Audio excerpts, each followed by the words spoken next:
Initial reports gave us hope that Enzio Auditore would serve as an ideal candidate for future Abstergo projects. His charisma, sexual magnetism, and wry humor gave him all the qualities of a leading man. However, his corruption by the Assassin Order robbed him of these qualities as he fell deeper and deeper into a spiral of revenge. Enzio was frequently known to articulate a passive acceptance of evil.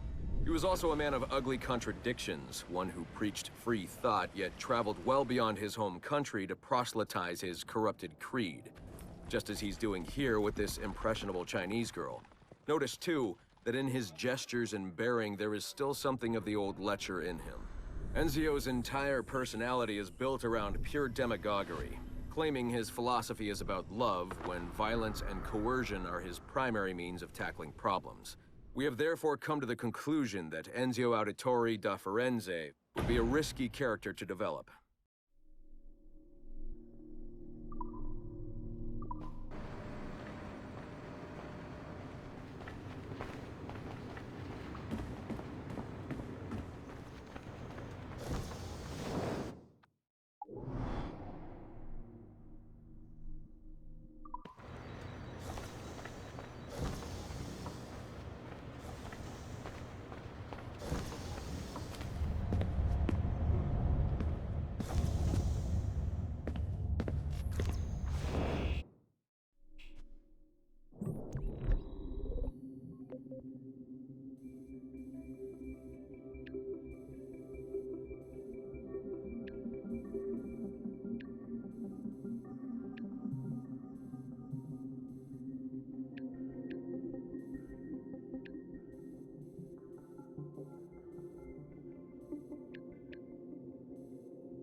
Initial research into the life of Ratana Gaydon focused on a period spanning his late teens to his early 30s, but our researchers came away unimpressed by his calm and stoic demeanor, with occasional flashes of extreme anger. This was not the sort of leading man we felt comfortable endorsing. We decided, therefore, to delve into his early childhood, with the hope that scenes of pre-colonial America might hold some appeal. As you can see here, there is a certain naive charm and innocence to this young boy. Unfortunately, our researchers found this young man's story deeply problematic as well. For one, the omnipresence of the Mohawk culture lacks the balance necessary to tell the true story of America. And secondly, the Mohawk language would certainly be an issue for most of our audience. We therefore feel that although Ratana Tankon's early life would be of some interest to our more educated viewers, it's unlikely that his story would appeal on a broader scale, being too foreign, as it were, to normal audiences. Our team recommends we pass on this property.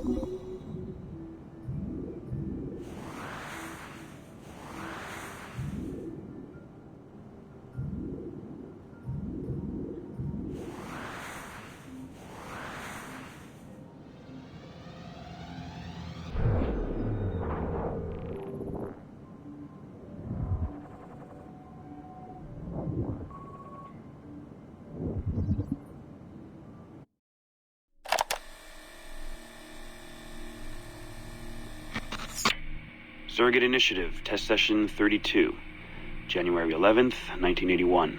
Host Eileen Bach, DNA sample SB1970.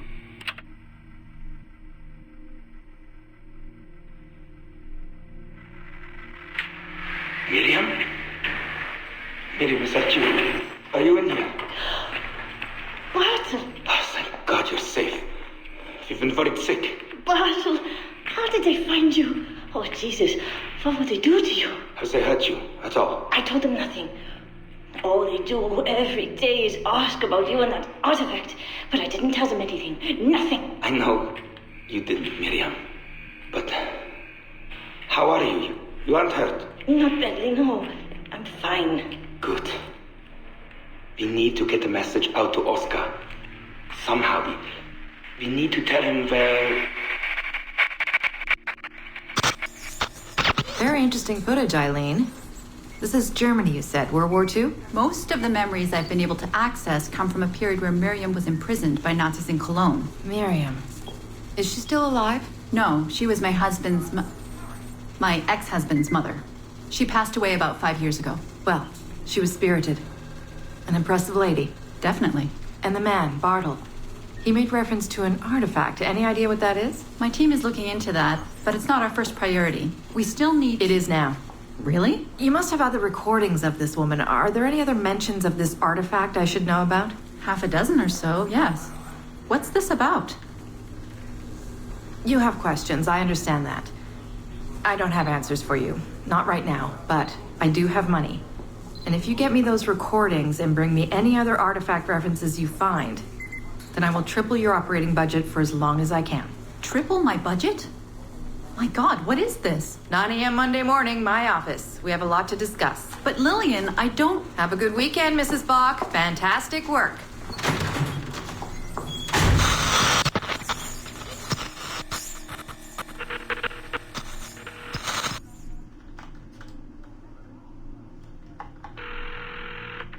Hello, this is Carl. Hi, it's Eileen. Hey, how are you? Good. Busy. Cold.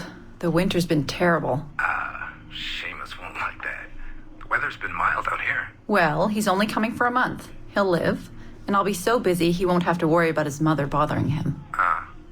Still working 12-hour days. I should move a bed into my lab. Look, if you're too busy, Seamus can stay with me. No. I want to see him. We'll have fun. You're not too busy to be a mom and a genius. Of course not. His flight lands at 8:15 p.m. tomorrow night. You'll be there? Of course. 8:15. p.m. Let him know you'll be there. Thanks, Carl. I need to run. I'm sorry. Take care. You too.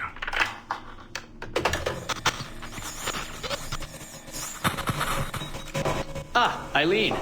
Didn't see you come in. I'm not interrupting? No, it's fine. The subject is unconscious. He's traipsing around 18th century New Orleans right now, in the memories of a woman. That must feel odd. How long has he been under? 83 minutes. Whoa. It's average. What can I do for you? I just wanted to thank you for sending Lillian to see me. She came away very impressed. There. You see, all these bureaucrats need is a little glimpse of our secrets every so often. They like to feel like they're still in charge. Lillian is most definitely in charge. She just tripled my budget. Tripled? Christ, Eileen. You must have discovered who killed Kennedy. Well, she heard something on one of my tapes that interested her. Something about an artifact. Very vague, but it was enough. An artifact? What sort of artifact? Jesus, get him out of there! Get him out! Oh my god. It'll kill him! He's not decoupled! He's having a fucking seizure! Power down! Now! Heart rate 170! Power down! Now!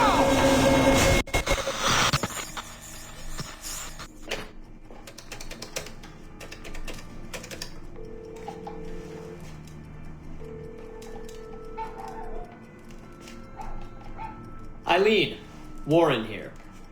I was all ready to apologize for the late call, but you seem to be away. Maybe with your son. Listen. Since the unfortunate incident with Subject 1, there's been a lot of dire talk around the office about my Animus project. About shutting it down. About it being unsafe. Typical top brass bullshit. And if they shut me down, then your surrogate initiative goes away too. I'm sure you're already well aware of that. Well, let me be the first to reassure you. This will not happen. I will not let them take this from me. From us. I will not let one death, of an undiagnosed epileptic I should add, I will not let this destroy the decades of incredible research done by our predecessors, and the 5 years I've spent perfecting the Animus. There's still more work to be done, and countless rewards to be reaped. So I wanted you to be the first to know. I have decided to volunteer myself as my second subject. I am convinced that the Animus is perfectly safe, provided I stay within the boundaries of my own ancestral bloodline. Next week I plan to prove this by staying a full 4 hours in the Animus. I would be grateful if you and your team would monitor my progress. And after this necessary but ridiculous proof of concept, I give you my word that I will work closely with you to solve your outstanding problems. Your surrogate initiative is a bold idea, and I do believe it is the future of the Animus project. But while we have the Animus itself, I do not want to waste precious opportunities to prove its safety. I'll see you in the office on Monday. Goodbye.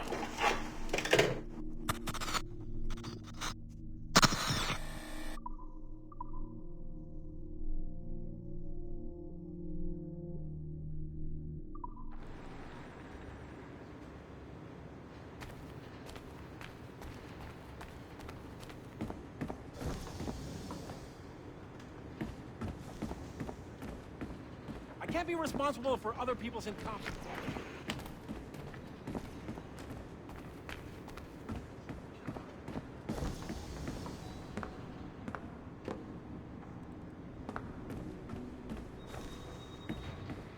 Annual shareholders meeting and just.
We are attempting to synchronize the DDS system. This will only take a moment. We are almost there. The DDS is now in sync. Thank you for your patience. We hope you enjoy your experience. Rudolf II invited many notable figures to his court, making Prague the center of European culture. Among them were Englishman Edward Kelly and his stepdaughter, Elizabeth Jane Weston. Observe her and report any alleged collusion.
February 12, 1981. Qualitative personal interview with Subject 1 on ancestral research regarding Avalon de Grand Prix. How are you feeling? Any side effects? Not really. Aside from the headaches. They've been worse since I started staying in longer. But I don't want to stop. I like her. I want to know what she does next. What's it like? Reliving her memories. So different. The Animus, I mean. The past. At first it was confusing. Distracting. Like New Orleans, the stench. I wasn't expecting all the smells. Smell is the sense most directly linked to memory. When I'm in her memories, it's like I can smell more than I usually can. In general, women have a more acute sense of smell than men do. I had wondered how that would translate. Anything else? Yeah. She's smaller than me, but it's like her body could do more. Did that surprise you? At first, yeah. The ERA people might hate me for this or whatever, but I don't usually think of girls that way. Climbing things. My mom, my sisters. The animal feeling of Aveline sinking her hidden blade into the throat of... Go on. It doesn't feel feminine. What I think of as feminine. But then at the same time it does. Her center of gravity is way lower. That was a surprise. How easy it is to land. How steady I am on her feet. Sorry. This is hard to talk about. No, it's fascinating. This is what we need. Pure experience, in your own words. Okay. Can you tell me about Gerald Blunk? What about him? He and Avalon were close, but we haven't been able to ascertain if he might be your missing ancestor. Do her memories suggest anything to you? Does this make you uncomfortable? Remember, these are her memories. You're just playing them back. It's not even acting. You're a researcher. Like you say, I haven't experienced her consummating anything. That would be... Anyway, I think maybe she was confused. Oh. Well, first of all, I don't really know for sure, okay? I mean, guys think about sex more than girls, right? That's a fact. As a researcher, what did you observe? Does it mean she's more like a guy if she thinks about... Is that why she's able to assassinate... Well, okay, here's the thing. I don't know her thoughts, but from what's in her memories, physically, the fidgeting, some hesitation, what she looked at, who she looked away from, the things she didn't say when I expected her to. If I had to guess what it meant, I would think she was thinking about sex. But I'm a guy, so I would think that, right? So what does it mean for women to act that way? It has to mean something else, right? As a subject, you're able to observe more finely than I am in review. What about unwanted attention from men? Well, I thought that would be the hardest thing to deal with. I'm not into that, for the record. Not at all. Yes, I know. But the way she dealt with it, it happens so often. It's like you stop noticing everything she does to avoid it. Crossing the street, eyes in the back of her head. She knew how to handle herself. When she was charming, felt kind of similar to killing. Or the build-up to killing. Can we take a break, Mr. Vidic? Of course.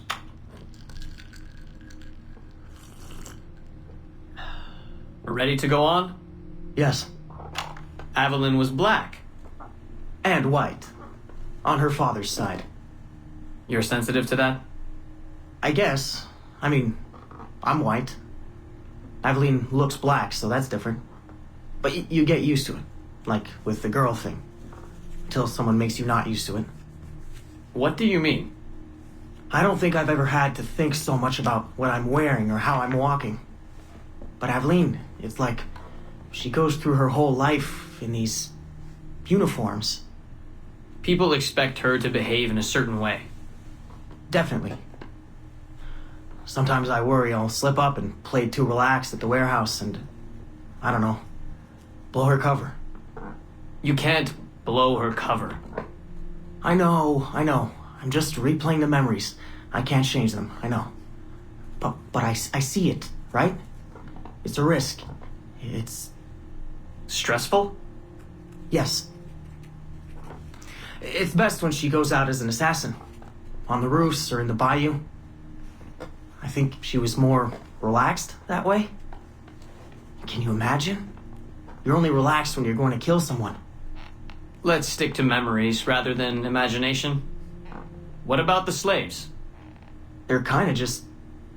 everywhere.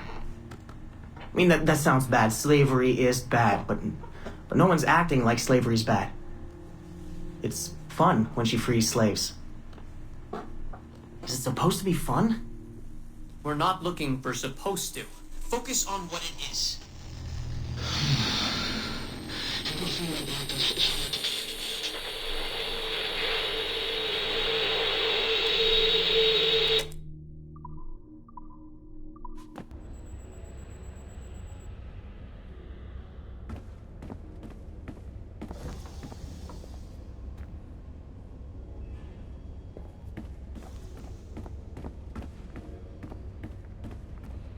Bonjour.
Surrogate Initiative, Test Session 37, August 9th, 1981.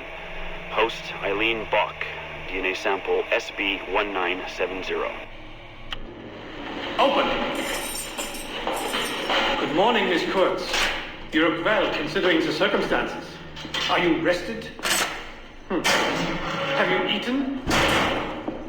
Your friends are dead, Miriam. Bartel Schink and all his Navios, his Edelweiss pirates, executed for 5 counts of murder. Without a trial. You must be proud. There was no need! They were scum! All of them! You hear me? All of you are scum! Scum! Scum! I see it so clearly now. They didn't break, did they? You have nothing. Quiet, girl! You don't have the artifact. If you did, you wouldn't be talking to me at all. Navios, lay siege! I said Navios, lay siege! Navios, lay siege! Navios!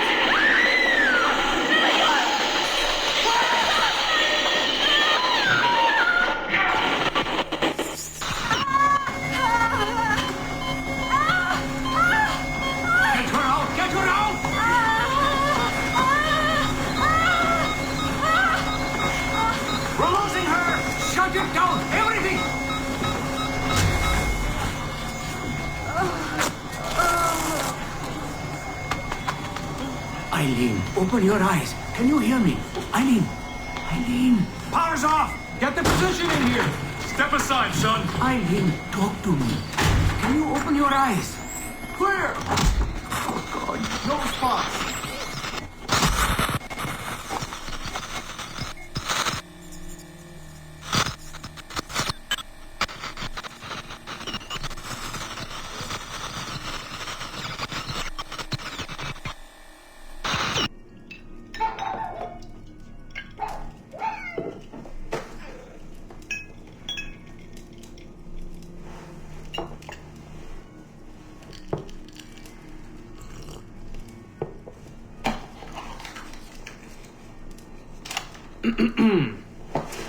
All right. Notes towards a speech in honor of Dr. Eileen Bach's premature retirement. When I first learned of Dr. Bach's unfortunate accident, I couldn't help but feel a great sense of loss at... No.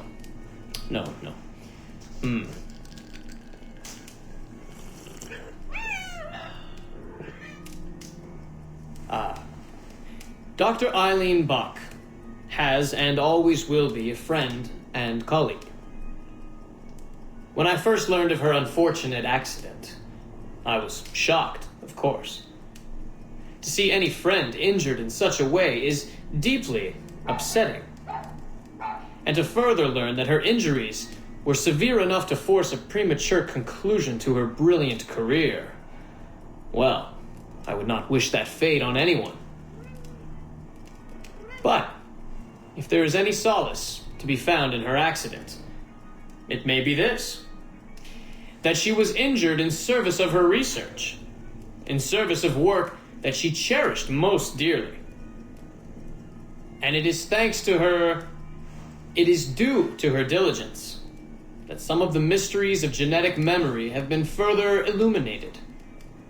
And while it is true that work on her project, the Surrogate Initiative, as she called it, has been temporarily halted, the copious amount of work she has done over the past 3 years has been incredibly valuable. So while her work has been suspended for the time being, her legacy will most certainly live on.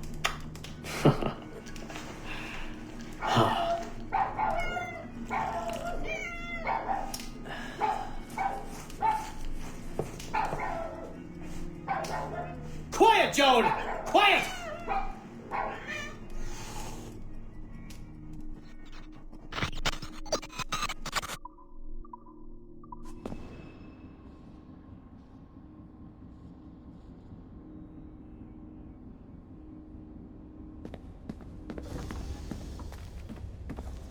I keep my ear to the ground.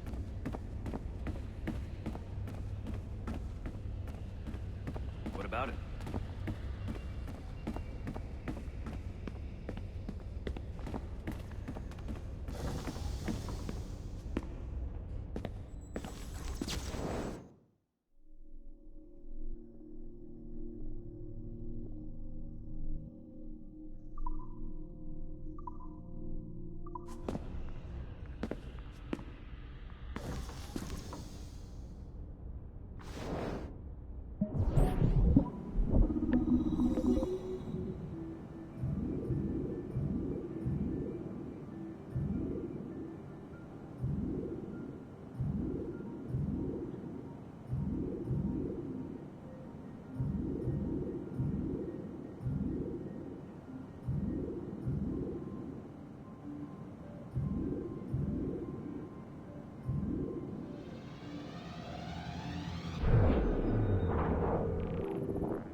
This will be a short one, Dad.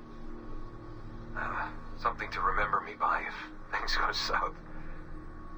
If I don't make it out of the temple today. I've tried to be optimistic about all this, but I just can't. I think spending all this time in Connor's memories has made me anxious. I mean, his story is so painful in so many ways. Still, he never lost hope. Even when his faith in others eroded. I can only believe that what we are doing is the right thing. That I can stop this disaster. I know this. I mean, the technology is there, waiting for us to use it. I'm the final piece of the puzzle. Something in my genes, or my memories. Some final piece of code to switch the whole thing on. That's why I'm here.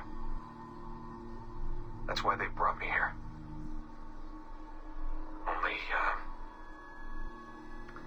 I don't know what I'll have to give up in return. My sanity, my life, it's impossible to say. I do know this. Our battle with the Templars will not be over. Whatever's inside that temple is not an ending. It's just another chapter in this endless story. And it'll be your job, and Mom's, and Sean's, and Rebecca's, to keep turning the pages. You know, I keep thinking about something Orson Welles once said. Something like, if you want a happy ending, it all depends on where you stop telling your story. So maybe that's the answer. Maybe that's how people keep marching forward. If something goes wrong in their dad, something happens to me. When you tell my story years from now, please tell them the one about how I lost my way, and then I found it again. Just in time to save the world. And just end it there. That'll keep everyone smiling.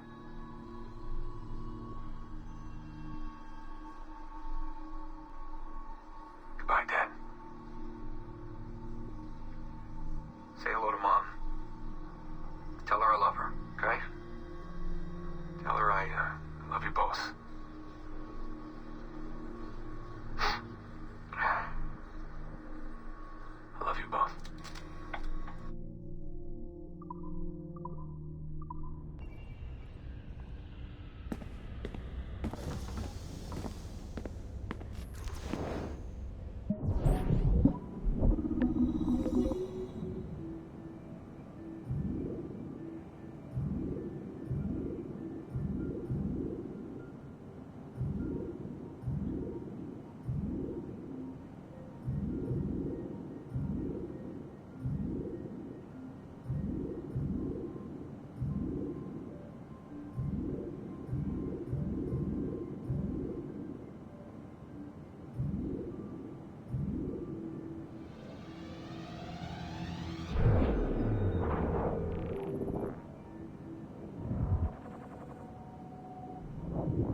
Surrogate Initiative, Test Session 27, October 21st, 1980. Host Eileen Bach, DNA sample SB1970. Miriam, my dear girl, there is no good reason for you to be here. But your intransigence requires that I detain you until you give me information I can act upon. The location of the artifact, perhaps, or the whereabouts of your leader, Bartel Shing. Just a little something to give Minister Goebbels some encouragement that we are on the right track. How about a nice hug? He looks so sad in all his photographs. Yes, he does, doesn't he? Perhaps you could pay him a visit yourself. He likes beautiful women. Actresses, musicians. Pirates? That's right, pirates. Pirates of the Edelweiss. Isn't that what you kids call yourselves? It's very amusing. And illegal, of course. Breaking Hitler's laws is half the fun. Oh, I imagine so. I imagine you were having a wonderful time just before we captured you and your insurgent friends. And that's the end of it. Damn it. Why can't we sustain the signal for more than just a few minutes? I need to relax. That's not the issue. This is dangerous work. These memories aren't in your bloodline. That's why it's not holding. There's got to be a solution. Any idea what they mean by the artifact? I've heard it a few times now. Not sure. I don't think Miriam knew either. Not much comes into her mind when she asks about it. But she's protecting the other members of her group, the Edelweiss Pirates or something? Yeah. Bartol Schink. Have we looked him up? No, we can. We should. Put your intern on it. Right. High priority. Yeah. This isn't getting any easier. Jesus.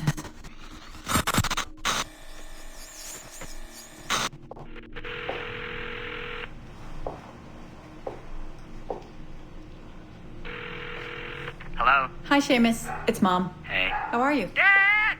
It's Mom! Hello, Eileen. Hi, Carl. How's Seamus? Great. We were out shopping for school clothes. Yeah. The summer just sped by. They all do. I never seem to notice. No windows in the office. Right. Trapped in a lab. So, did you need to talk? Yes, sorry. I was curious about your mother, actually. Oh. Okay. How much did she talk about the war when you were growing up? Not often. Bits and pieces. Why? I was doing some research last week about World War II, and something came up about the Edelweiss Pirates, or the Navajos, and your mother's name popped up. Really? That's an odd coincidence. Does any of that ring a bell? Yeah. Mom ran with that group while the war was on. There were a group of kids who wanted to avoid the Hitler Youth programs, but in later years they escalated their activities to, bigger ideas like vandalism and sabotage. But why Navajos and pirates? Just some of the names they used. Navajos, Edelweiss Pirates, you know, kids. There were little pins, little white flowers. I may still have hers. That's interesting. And this is for work? Researching my mother? Not exactly, but... Sorry, I can't talk about it. Right. You never could. Hey, don't. I didn't mean to be flippant. No. Don't mind me. All for the greater good. I like to think so.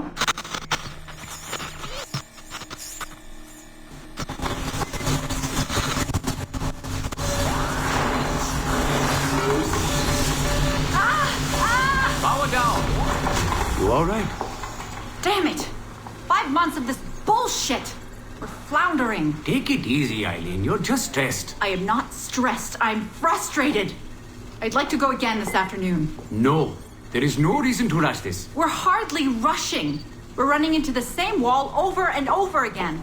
Why can't we push through? Why can't you keep me in Animus longer than 2 minutes? Because surrogate genetic memory data is fragile. The EEG is exploding and your brain is doing too much work. The longer you stay in, the more damage it does. It's even possible that... Possible that... It's possible the memories we're digging into could eventually overwrite your own. Like information on a tape drive. There's just not enough space in your head to do both. Here I come to save the day! Good afternoon, all. Did you invite him? No. But you did. Remember? That was months ago, Warren. What do you need? I wanted to stop by. check on your progress. Well, apparently it's still too dangerous to keep me under for more than a few minutes. I always suspected that would be your biggest hurdle. The genetic memory sequencing is the easy part, if time-consuming. But the replay, that's something else. Yes? Let's think this through. My subjects are diving into their own genetic memories, so the information is already encoded in their heads. Which means the Animus has less work to do. Less computing, less parsing. Right. So to get your surrogate data working, to let people experience foreign memories, it'll take a hell of a lot more processing power than anyone has. Even Abstergo Industries. Ideally, we'd like to build an external processor that mirrors as many brain functions as possible. Something to handle the calculations. But the cost and upkeep of that would be astronomical. Let me see what I can do. I have some sway with Lillian. We won't build Rome in a day, but if we focus on the pretty buildings first, maybe we'll achieve something. Thank you, Warren. Till next, folks.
I remember the first time I did this for more than an hour.